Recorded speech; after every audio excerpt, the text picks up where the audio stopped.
ভিডিওটা শুরু করার আগে যে ভীষণ গুরুত্বপূর্ণ পয়েন্টটা বলার, আমি এমন একটা মারাত্মক স্টক নিয়ে কথা বলতে চাই যে স্টকটা কিন্তু ক্র্যাশ করে গেছে, 83% বেশি কিন্তু ডাউন হয়ে গেছে বিগত এক বছর ধরে। তাহলে এই মুহূর্তে আমি আপনাদের কাছে, তোমাদের কাছে এই কথাটা বলতে পারি, আমি কোনো বাই অর সেল রেকমেন্ডেশন করছি না। স্টকটা প্রচন্ড রিস্কি, মাত্র 275 কোটি, একেবারে স্মলেস্ট মাইক্রো কোম্পানি বলতে, মাইক্রো ক্যাপ কোম্পানি বলতে পারে এই স্টকটা। যদিও এতটা ডাউন হওয়ার পরেও ম্যাক্সিমাম রিটার্ন 500% বেশি রয়েছে, তবুও এই স্টকটা কিন্তু প্রচুর রিস্কি। কোনো buy or sell recommendation. Past return ভালো দিয়েছে মানে ফিউচার রিটার্ন ভালো দেবে এমন কোনো গ্যারান্টি নেই, এবং কোনো রকম ভাবে কিন্তু নেওয়ার আগে নিজেরা অ্যানালিসিস করে তবেই নেবে। আসা যাক খুব গুরুত্বপূর্ণ ইন্টারেস্টিং একটা ভিডিওর দিকে।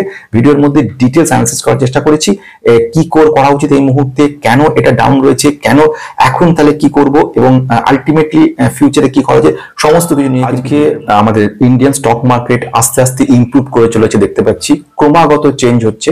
মানে আজকে যে ভ্যালু 24,380-তে দাঁড়িয়ে রয়েছে, খুব ভালো পজিটিভ জায়গা। কিন্তু যে জায়গাটা চলে আসে সেটা হচ্ছে রেলওয়ে সেক্টরের একটা স্টককে নিয়ে কথা বলবো, যে স্টকটা কিন্তু যেখানে আরভিএনএল, আইআরএফসি, আইআরকন, রাইটস এরা সব হাজার পার্সেন্ট রিটার্ন দিয়ে দিয়েছে, এই স্টকটা টোটালি ক্র্যাশ হয়ে গেছে। ক্র্যাশ বলতে এক বছরে 80% বেশি ডাউন হয়ে গেছে।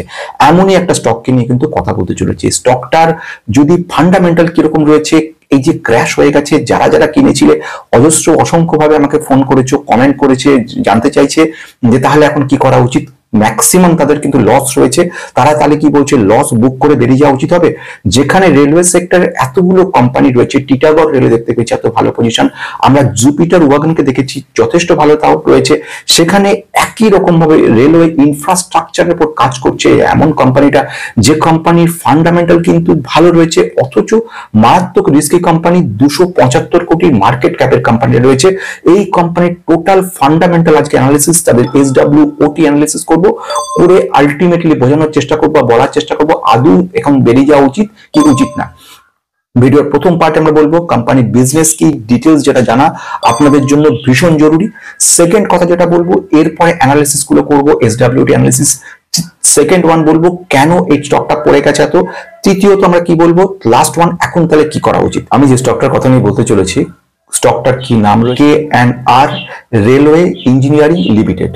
কোম্পানিটা 5 বছর রিটার্ন যদি দেখি, যথেষ্ট সুন্দর রিটার্ন রয়েছে।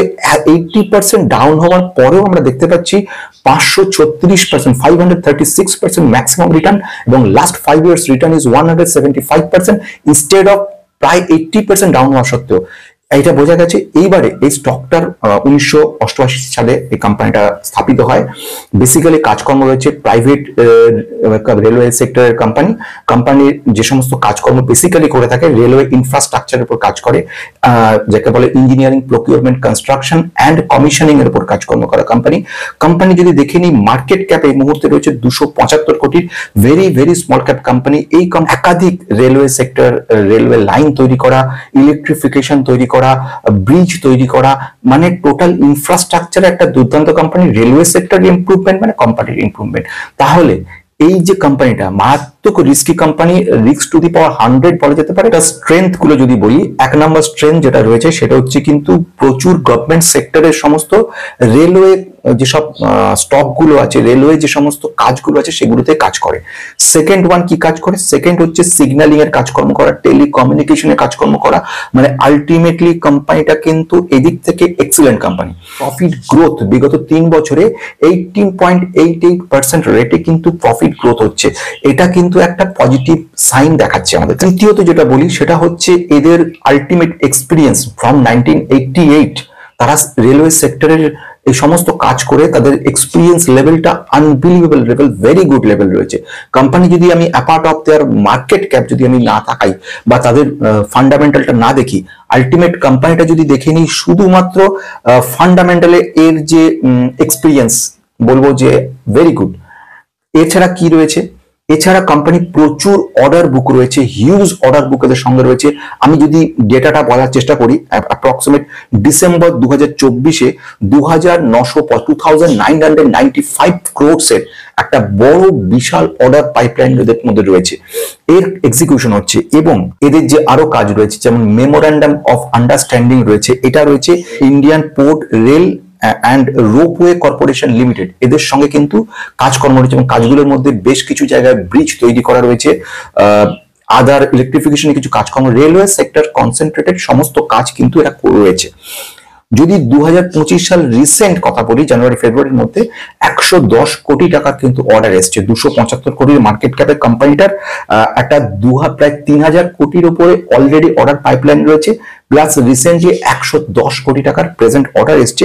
এই ওয়ার্ক অর্ডারটা বেসিক্যালি এসছে, আমি ডেটাটাকে যদি বলি, ফোমেন্টো রিসোর্স প্রাইভেট লিমিটেড বলে একটা কোম্পানি আছে, এই কোম্পানি যে কাজ একে দিয়ে করাবে, আমাদের KNR রেলওয়েকে দিয়ে করাতে চাইছে, সেই কাজটা হচ্ছে ইলেকট্রনিক, যেটা কাজ করা ছিল হচ্ছে ইঞ্জিনিয়ারিং প্রকিউরমেন্ট, কনস্ট্রাকশন লেভেলে রেলওয়ে সাইডিং যে ফেসিলিটি গুলো আছে, সেটা হচ্ছে কোলে স্টেশন যেটা রয়েছে হুগলি ডিভিশনের মধ্যে, সেইখানে কিন্তু কাজকর্মগুলো করাবে। মানে এটা একটা ব্যাপার ক্লিয়ার হয়ে গেল। উইকনেস কি কি রয়েছে?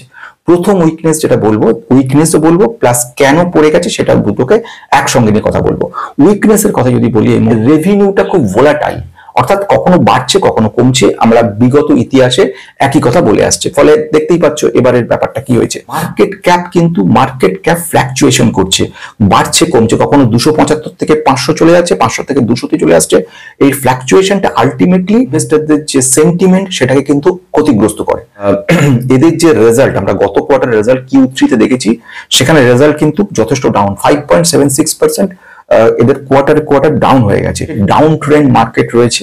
মার্কেট বলতে আমি বলছি বেশ কিছু জায়গায় কিছুদিন ধরে মার্কেটে একটা ডাউন ট্রেন্ড রয়েছে, ফলে ইনভেস্টর সেন্টিমেন্ট একটা প্রবলেম রয়েছে, মার্কেট আন্ডার পারফর্ম করছিল, সে কারণের জন্য কিছুটা ডাউন হয়েছে। সেকেন্ড ওয়ান, প্রমোটার কিন্তু স্টেক সেল করছে, আবারও বলছি প্রমোটার কিন্তু স্টেক সেল করছে, সুতরাং প্রমোটার স্টেক রিডাকশন হয়েছে। আমরা যদি জুন দেখি 5.82% ছিল, সেটা কিন্তু আমরা মার্চ 25-এ দেখলাম 44.32 হয়ে গেছে, অ্যাপ্রক্সিমেট 10% বেশি কিন্তু এইটুকু সময়ের মধ্যে এরা সেল করেছে। এটা কিন্তু একটা নেগেটিভ সেন্টিমেন্ট তৈরি করছে, হাই ভ্যালুয়েশন সিচুয়েশন তৈরি হয়েছে। যেরকম ভ্যালুয়েশন পি যদি বলি, পি এখন রয়েছে 30.8 রয়েছে, যেখানে ইন্ডাস্ট্রিজ পি রয়েছে 20.4। এটা কিন্তু একটা নেগেটিভ ব্যাপার তৈরি করছে। আর যদি প্রাইস টু বুক ভ্যালু দেখি, 7.43 দেখতে পাচ্ছি প্রাইস টু বুক ভ্যালু, এটা ইন্ডিকেট করছে হাই ভ্যালুয়েশনের কথা। তাহলে এইগুলো হচ্ছে নেগেটিভ পয়েন্ট, বোঝা গেল। এবার আসবো পরের পয়েন্টের দিকে, অর্থাৎ এই মুহূর্তে কি কি ধরনের থ্রেট বা কি কি অপরচুনিটি রয়েছে। অপরচুনিটি গুলোর মধ্যে যদি বলি, এটা এমনই একটা সেক্টরে কাজকর্ম করে যে সেক্টরে আলটিমেটলি হিউজ একটা পোটেনশিয়াল ক্যাপাবিলিটি রয়েছে গ্রোথ করার। সেকেন্ড ওয়ান, যেটা আমি মনে করি এটাও খুব পজিটিভ, সেটা হচ্ছে অর্ডার পাইপলাইন বিশাল। একটা ছোট্ট কোম্পানি যাকে ন্যানো কোম্পানি বলে, তার অর্ডার বুক বড় বড় যেসব কোম্পানিগুলো আছে রেলওয়ে সেক্টর তার থেকে বেশি, সুতরাং এটা কিন্তু একটা বিরাট বড় পজিটিভ জায়গা তৈরি করছে। থার্ড ওয়ান যেটা আমি বলবো, বেশ কিছু অর্ডার কিন্তু কনস্ট্যান্ট পেয়ে চলেছে, এগুলো কিন্তু একটা স্টেবিলিটি জায়গা তৈরি করছে। আমরা পজিটিভিটির বিপরীতে আরো একটা কথা বলবো, ডেট টু ইকুইটি রেশিও, যেটা লোনের পরিমাণ, ধারের পরিমাণ বোঝা যায়, that is zero. That means কোনো রকম ভাবে ধার করেনি। যদি নেক্সট ফোর্থ বলি, সেটা হচ্ছে কোনো রকম প্লেজিং করেনি। এটাও কিন্তু স্টেকটাকে ইনভেস্টররা প্লেজ করে, সেটা কাজটা করেনি। এগুলো হচ্ছে সবই কিন্তু পজিটিভিটি। প্লাস নেট প্রফিট কিন্তু এই লাস্ট পারে আমরা দেখলাম বেশ কিছুটা চেঞ্জেস হয়েছে। যেমন যদি আমি দেখি রেভিনিউ গ্রোথ, একদম ডেটা বলছি, 143 কোটি গত বছরে ছিল, সেটা এবারে 151 কোটি হয়েছে, একটা পজিটিভ। নেট প্রফিট কিন্তু অনেকটা রিকভার হয়েছে, 1 কোটি মতো ছিল গত বছরে, এবারে সেটা হচ্ছে প্রায় 6.37 কোটি, 6 গুণ নেট প্রফিট বেড়েছে।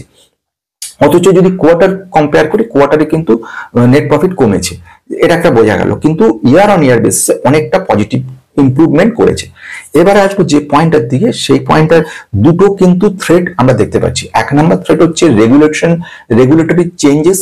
এই রেগুলেটরি চেঞ্জেস হওয়ার কারণে কিন্তু স্টকটার ক্ষেত্রে তার যে অর্ডার বুক বা তার যে ফিউচার যে প্রোগ্রেস, সেটা ছোট ছোট কোম্পানিগুলোর ক্ষেত্রে এগুলো বেশি কাজ করে। যেটা যদি আজকে আমি RVNL বলি, সেক্ষেত্রে আমি বলবো এটা কোনো ফ্যাক্টর নয়, এত বড় কোম্পানি। কিন্তু যদি আমি বলি IRFC এর ক্ষেত্রে, সেখানে বলবো কোনো অসুবিধা নেই। কিন্তু IRCON যদি বলবো কোনো অসুবিধা নেই, কারণ হিউজ লার্জ ক্যাপ কোম্পানি।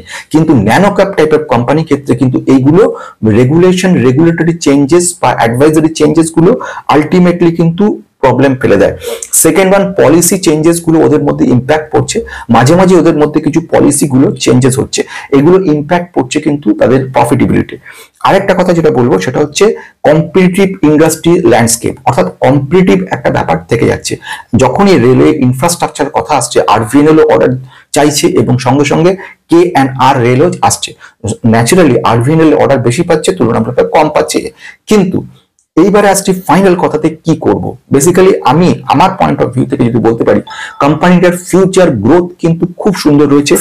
কেন এই কথা বলতে চলেছি, ফিউচার গ্রোথ অসম্ভব থাকার কারণ হচ্ছে প্রচুর অর্ডার রয়েছে, অর্ডার এক্সিকিউশন লেভেল রয়েছে, মেমোরান্ডাম অফ আন্ডারস্ট্যান্ডিং রয়েছে, যাদের সঙ্গে সেই কোম্পানিগুলো রেলওয়েরই প্রচুর কাজ করছে, ফলে সেখানে একটা পজিটিভিটি রয়েছে। অর্ডার কিন্তু একটা করে পেয়ে চলেছে, অর্ডার এক্সিকিউশন হওয়ার সঙ্গে সঙ্গে প্রফিটেবিলিটি আবার বাড়তে থাকবে। ফলে টেম্পোরারি কোম্পানিটার সেটব্যাক ডাউন থাকা সত্ত্বেও আলটিমেটলি কোম্পানিটা ভবিষ্যতে ভালো করতে পারবে। নতুন কোন রকম বাইং অ্যাডভাইস আমি দিচ্ছি না, কোন রকম সেলিং অ্যাডভাইস আমি দিচ্ছি না। আমার কাজ শুধু এডুকেশন করা, আর আমি সেটা কিন্তু কন্টিনিউ করে চলেছি। নমস্কার।